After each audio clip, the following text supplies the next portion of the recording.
तो hello everyone, स्वागत है आप सभी का हमारे यूट्यूब चैनल में।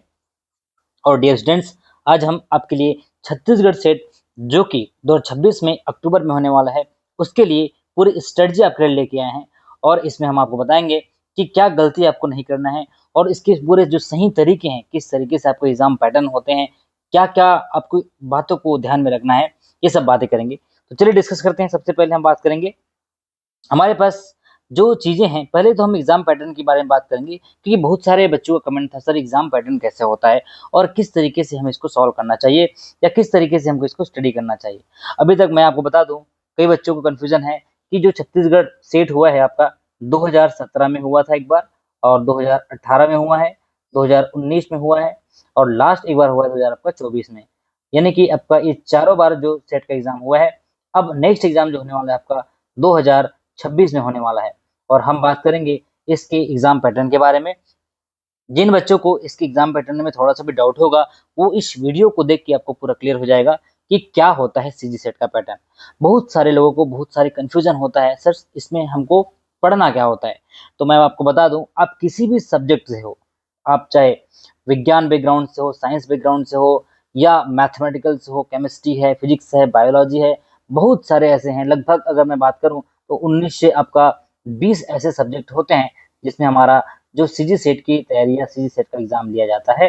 और उस एग्जाम में दो पेपर होते हैं, ध्यान दीजिएगा। स्टेप नंबर 1 है आपका अंडरस्टैंडिंग द एग्जाम पैटर्न। सबसे पहले आपको एग्जाम पैटर्न को समझना है, क्योंकि एग्जाम चाहे आप एमएससी के फर्स्ट सेमेस्टर में हो, ध्यान दीजिएगा, जो बच्चे एमएससी के फर्स्ट सेमेस्टर में हैं अभी, ठीक है, या सेकंड सेमेस्टर में है अभी, तो इन जो बच्चे इन सेमेस्टर में हैं वो एलिजिबल है। अगर आप एमएससी में एंट्री कर चुके हैं तो आप सीजी सेट देने के लिए एलिजिबल हैं, बिल्कुल भी एलिजिबल है। और ध्यान दीजिएगा, इसमें जो पेपर 1 है वो कहलाता है आपका जनरल एप्टीट्यूड, ठीक है, जिसमें ये जो आपका होता है यूजीसी नेट की तरह होता है। यूजीसी नेट की तरह होता है, जो बच्चे यूजीसी नेट जानते हैं वो बिल्कुल भी पहला पेपर के बारे में जानते होंगे, जहाँ पे आपका 10 यूनिट आपको देखने को मिलता है। पहला आपका टीचिंग एप्टीट्यूड पढ़ने को आपको मिलेगा, फिर है आपका रिसर्च एप्टीट्यूड, फिर कम्युनिकेशन, कॉम्प्रिहेंशन, रीजनिंग।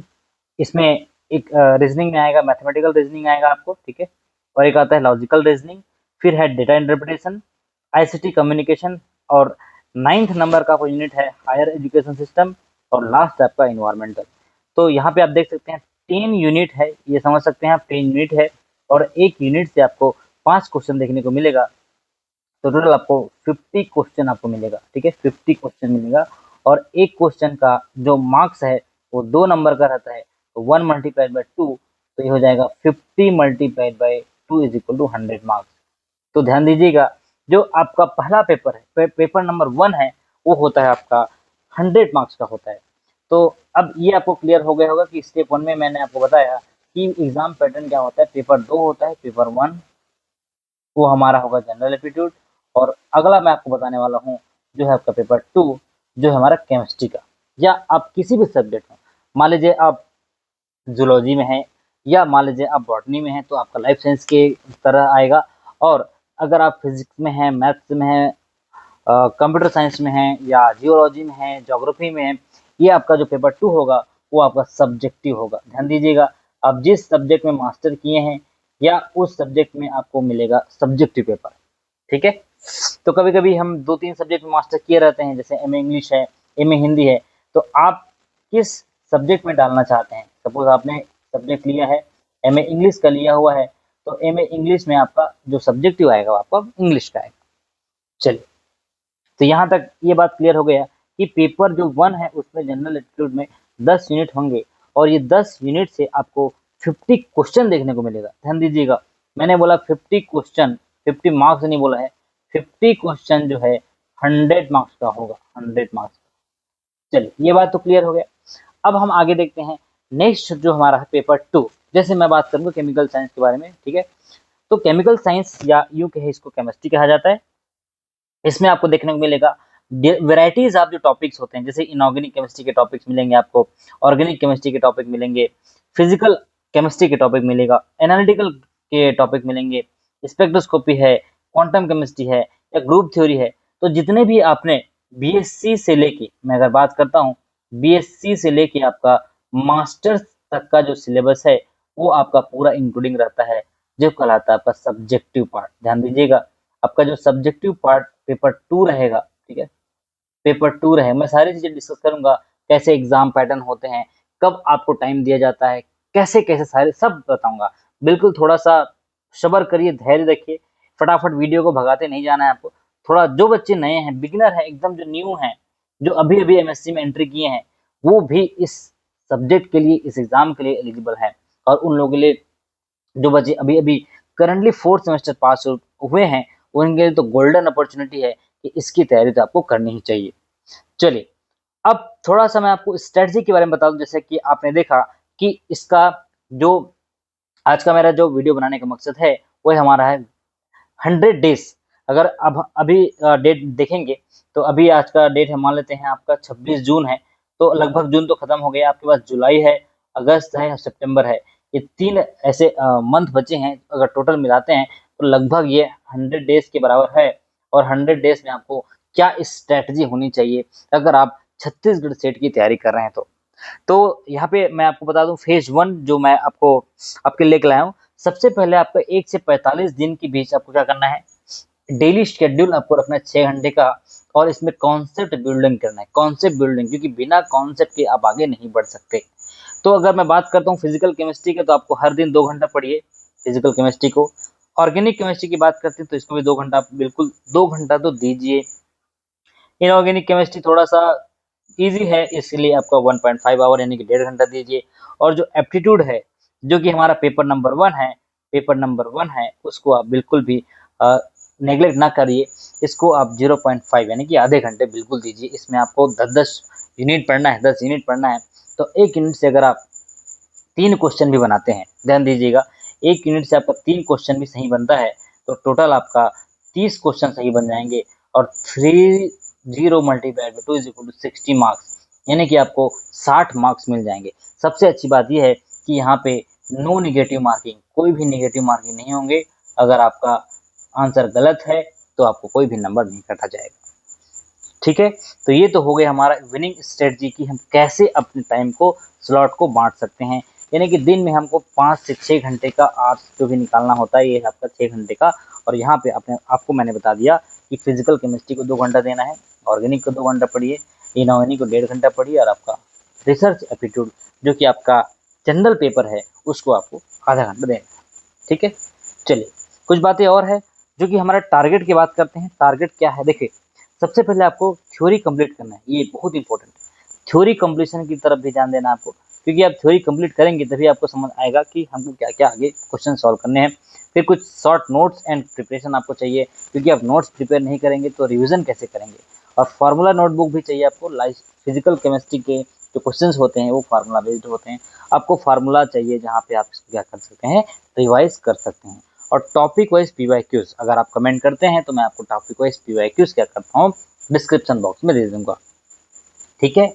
और मेरा टेलीग्राम का भी ग्रुप बना हुआ है, वहाँ पे आप ज्वाइन हो सकते हैं, जहाँ पे आप देखेंगे नयन मास्टर क्लास करके मैंने एक टेलीग्राम ग्रुप बनाया हुआ है, वहाँ पे आप क्या कर सकते हैं, इसको ज्वाइन हो सकते हैं। चलिए, कुछ बातें और है जो मैं आपको बताना चाहता हूँ। पीवाईक्यू मास्टरी आपको अगला 46 से जो 90 दिन का दिन है, उसमें आपको फोकस एरिया क्या देना है। सबसे पहली बात, सॉल्व सीजी सेट पीवाईक्यू, जितने भी सीजी सेट के पीवाईक्यू है उसको आपको सॉल्व करना है। उसके बाद CSIR जो नेट आपका पीवाईक्यू, CSIR का जो नेट है, ठीक है, CSIR नेट का जो प्रीवियस ईयर क्वेश्चन है, इसको आपको क्या करना है, सॉल्व करना है। फिर टॉपिक वाइज MCQ चाहिए। इसमें एक और एग्जाम्पल है, जो आपका गेट का एग्जाम है, उसका भी आपको क्वेश्चन सॉल्व करना है, नेट और गेट का। और यूनिट टेस्ट तो आपको देना ही देना है। मतलब आप क्या करिए, पहले टॉपिक पढ़िए, फिर आपको उस टॉपिक से रिलेटेड क्वेश्चन छांटिए। उसके बाद आपके पास सबसे पहले आपका टास्क है पीवाईक्यूज को खत्म करना है। प्रीवियस ईयर क्वेश्चन को पहले पूरा खत्म करिए, उसके बाद टॉपिक वाइज फिर आपका यूनिट टेस्ट।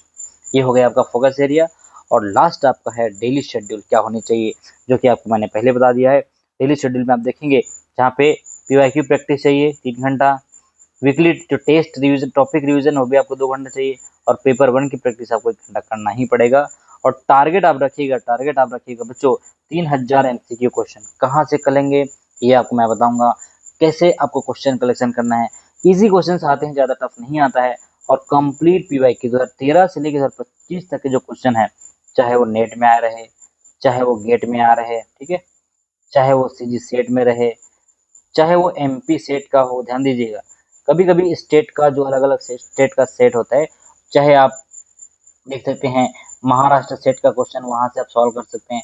आपको क्या करना है, क्वेश्चन कलेक्शन करना है, क्वेश्चन को वैरायटीज ऑफ क्वेश्चन आपको सॉल्व करने हैं। तो ये तो हो गया हमारा डेली शेड्यूल के बारे में। और एक्टिविटी आपको मैं बात अभी आपको बता दिया, डेली रूटीन आपके लिए क्या होना चाहिए। अभी 2-3 महीना जिन बच्चों को सीजी सेट क्वालिफाइड होना है, ध्यान दीजिएगा, जो बच्चे को लगता है कि हाँ मुझे सीजी सेट क्वालिफाइड होना है, आप एकदम टारगेट बना लीजिए, बिल्कुल टारगेट बना लीजिए, बिल्कुल भी समय का एकदम से क्या बोलते हैं दुरुपयोग नहीं करना है आपको। मॉक टेस्ट आपको 2 घंटा है, ठीक है। अगर आप डेली में नहीं कर सकते तो आप 2 दिन 3 दिन में क्या करना है, आपको मॉक टेस्ट दिलाना है और एनालिसिस आपको करना है कि क्या आपने गलती किया 1 घंटा, और रिवीजन है आपको चाहिए 3 घंटा, क्योंकि आप रिवीजन नहीं करेंगे चीज़ों को भूल जाएंगे। आजकल हमारी मेमोरीज ऐसा है कि मोबाइल के चक्कर में इतना कहने का मतलब वीक हो गया है, कुछ चीज़ याद नहीं रहती, तो आपको रिवीजन करना पड़ेगा। ये कब की बात है, जब आप 90 दिन के बाद पढ़ लेंगे और 120 यानी कि जो सवा दिन 10 दिन का अगला जो रहेगा उसमें आपको टेस्ट दिलाना है। ये शुरू से नहीं देना, ध्यान दीजिएगा, मैंने सारा चीज़ यहाँ पे लिखा हुआ है। 90 डेज के बाद आगे जो सवा दिन मतलब कि 190 से लेके 100 दिन के जो बीच है वहाँ पे आपको क्या करना है, मॉक टेस्ट देना है, रिविजन करना है, एनालिसिस करना है। और इस तरीके से हमको छत्तीसगढ़ सेट के जो क्वेश्चंस होते हैं उसको समझने के लिए पहले से प्रॉपर तैयारी करनी पड़ेगी। अच्छा, अगर मैं सब्जेक्ट वाइज प्रायोरिटी आपको बताऊं कि कौन से टॉपिक को आपको प्रायोरिटी देना है, तो इनऑर्गेनिक केमिस्ट्री के अंदर आपको पढ़ना पड़ेगा, एक कोऑर्डिनेशन केमिस्ट्री का टॉपिक है, फिर केमिकल बॉन्डिंग है, उसके बाद ग्रुप थ्योरी है, और फिर यहाँ पे देख सकते हैं magnetism, organometric, P block chemistry, और यहाँ पे आपको आप जोड़ सकते हैं बायो इनऑर्गेनिक के भी टॉपिक आपको इंपॉर्टेंट है, और एक तो न्यूक्लियर का भी है। तो इस तरीके से आपका ऑर्गेनिक केमिस्ट्री की भी हायर प्रॉपर्टी में है, रिएक्शन मैकेनिज्म है, स्टीरियोकेमिस्ट्री है, नेम रिएक्शन है, एरोमेटिसिटी है, पेरिसाइक्लिक है, स्पेक्ट्रोस्कोपी है, और इसमें आप जोड़ सकते हैं फोटोकेमिस्ट्री को भी, क्योंकि ये भी बहुत इंपॉर्टेंट टॉपिक है। तो इस तरीके से आपका ये जो टॉपिक है बहुत हायर प्रायोरिटी में रखा गया है। और एक फिजिकल केमिस्ट्री के अंदर अब हम देखते हैं यहाँ पे डियर स्टूडेंट्स, थर्मोडायनेमिक है, क्वांटम केमिस्ट्री है, chemical kinetic, electrochemistry, statistical thermodynamic, spectroscopy, और इसमें और छोटे छोटे जो टॉपिक है जैसे मान लेते हैं सॉलिड स्टेट है, ठीक है, सॉलिड स्टेट का कोई टॉपिक है, या फिर आप देख सकते हैं ग्रुप थ्योरी का कोई टॉपिक है, ग्रुप थ्योरी का टॉपिक है। तो इस तरीके से हमारा जो क्वेश्चन सॉलिड स्टेट का है, ग्रुप थ्योरी का है, ये हमारे फिजिकल केमिस्ट्री के अंतर्गत आते हैं। चलिए थोड़ा सा आपको एक मोटिवेशन के तौर पे मैं आपको बता दूं कि छत्तीसगढ़ सेट का लक्ष्य अगर तय करते हो या तय करो तो हर दिन पढ़ो, हर दिन बढ़ो, और तब तक मत रुको जब तक चैन ना हो। अगर आपको लगता है कि फॉर्म आएगा फिलअप करेंगे तब पढ़ना शुरू करेंगे, तो माय डियर स्टूडेंट्स तब तक बहुत लेट हो जाएगा, ठीक है, लेट हो जाएगा, और तब तक का इंतजार आपको नहीं करना है। सफलता भाग्य से नहीं, प्रतिदिन की गई मेहनत से मिलती है। ये बातें बहुत एकदम इम्पोर्टेंट है। धीरे धीरे धीरे धीरे रोज करोगे तब जाके आप उस चीज़ों को क्या कर पाओगे, गेन कर पाओगे। और एट द एंड लास्ट में आपको रिसोर्स कॉम्बिनेशन बहुत इंपॉर्टेंट है, ये आपको जानना जरूरी है कि आप कई बार पूछते सर हम कहाँ से तैयारी करें। तो एक तो आपका CSIR नेट का स्टैंडर्ड नोट होना चाहिए आपके पास, अगर आप कहीं से भी पढ़ रहे हैं, ठीक है, तो आपके पास नोट्स प्रॉपर होना चाहिए, क्लास नोट्स होना चाहिए जिस क्लास में आप बैठ के पढ़ रहे हैं। प्रैक्टिस के लिए सीजी सेट का PYQ होना चाहिए, मैंने आपको बताया 2017 में पेपर हुआ था, 2018 में पेपर हुआ था, 2019 में पेपर हुआ था, 2024 में पेपर हुआ था, और अभी आपको होने वाला है 2026 में, ठीक है। चलिए, और CSIR नेट का PYQ चाहिए, ठीक है, ये मैं आपको बोला हूँ, अगर आप कमेंट करते हैं तो ये YCT का बहुत अच्छा आपको देखने को मिलेगा, यूथ कंपटीशन का बुक आपको मिलता है, जहाँ पे आप पूरा प्रॉपर प्रीवियस ईयर का आपको क्वेश्चन देखने को मिलेगा। टॉपिक वाइज MCQ आपको चाहिए, रिवीजन के लिए 1 पेज शॉर्ट नोट, जैसे आपने मान ले जाए उदाहरण के तौर पे आप सॉलिड स्टेट पढ़ें, ध्यान दीजिए बहुत इंपॉर्टेंट चीज बता रहा हूँ। अगर आप सॉलिड स्टेट की पढ़ाई की तो एक क्या करिए, आप 1 से 2 पेज में पूरे फार्मूला को एक जगह लिख लीजिए, मिलर इंडेक्सेस का, ब्रेक इक्वेशन का, ठीक है, और प्लेन कैसे निकालते हैं, 1 से 2 पेज में पूरा शॉर्ट नोट्स बना लीजिए। जब आप एग्जाम में तैयारी रिवीजन करेंगे तो पूरा नोट्स आपको देखने की जरूरत नहीं पड़ना चाहिए। ये आपका जो 1 पेज जो शॉर्ट नोट्स है वो बहुत इंपॉर्टेंट है, काम आता है। फार्मूला चार्ट्स आपको बनाना है, और फ्लैश कार्ड क्या होता है, छोटे छोटे से कार्ड आप बना सकते हैं कि कैसे आप उसको रिवीजन करेंगे, ठीक है। चलिए, और लास्ट आपका गोल्डन रूल है, अगर आप छत्तीसगढ़ सेट की बात करते हैं, सीजी सेट या किसी भी, अगर देखो अभी आप नेट का एग्जाम भी होने वाला है, तो यहाँ पे आप बात कर सकते हैं कैसे इस तरीके से आपका जो स्मार्ट स्ट्रेटजी की मैं बात करता हूँ, कंसिस्टेंट प्रैक्टिस और श्योर सक्सेस। जैसे रूल नंबर 1 कहता है don't study new book repeatedly, नए नए आपको बुक नहीं पकड़ना है, जो आप पढ़ रहे हैं उसको रिवाइज करिए, सेम जो नोट्स है उसको मल्टीपल टाइम रिवाइज कीजिए, ठीक है। रिविजन बिल्ड क्या होता है, स्ट्रॉन्ग मेमोरी क्रिएट करता है। रूल नंबर 2 कह रहा है solve PYQs at least 3 time, first time understand, उसको अंडरस्टैंड करिए, सेकंड टाइम इंप्रूव, फिर थर्ड टाइम आपको मास्टर हो जाएंगे। So PYQ PYQ PYQ PYQ previous year question को रट डालिए, आप रट डालिए, तब जाके आपको बहुत आसान हो जाएगा छत्तीसगढ़ से। रूल नंबर 3 है right every mistake and revise weekly. गलतियों को देखिए, इरर नोटबुक बनाए, क्या गलती मैंने किया है, ठीक है, मेंटेन इन इरर नोटबुक, आपने गलतियां जो की हैं उसको कलेक्ट करिए, ठीक है। Learn from mistake not just from success, गलतियों से सीखिए, हाँ ये मैंने ये गलती किया हुआ है और उस गलती को आपको सुधारना है, ठीक है। और जैसे क्या देखिए attend mock test regularly, mock test आपको देना जरूरी है, मॉक टेस्ट आप नहीं देंगे तो आपको समझ नहीं आएगा कि आपने क्या गलतियाँ किया हुआ है।